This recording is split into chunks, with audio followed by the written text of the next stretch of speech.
Sebagian termasuk kepunyaan orang lain curian di wilayah dengan hukuman penjara selama 7 tahun. Nanti ada di 4.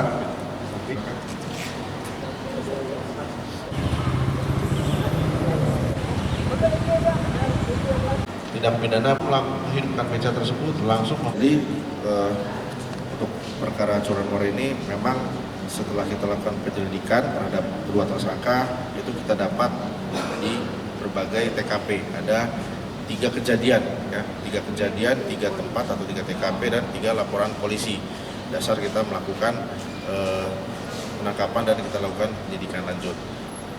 Di sini 2 tersangka tersebut kita amankan berikut dengan 2 barang bukti motor beca curian yang masih utuh dan yang satu lagi itu sudah dicincang, sudah dipotong-potong per spare part ya yang nantinya akan dijual gitu.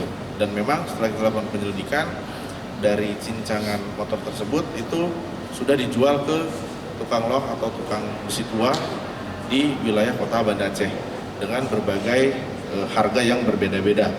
Tadi sudah saya sampaikan, ada yang harganya 700.000, ada yang harganya 300.000, itu berbeda-beda. Ada dari pelek, ada dari shock motor maupun rangka motor tersebut.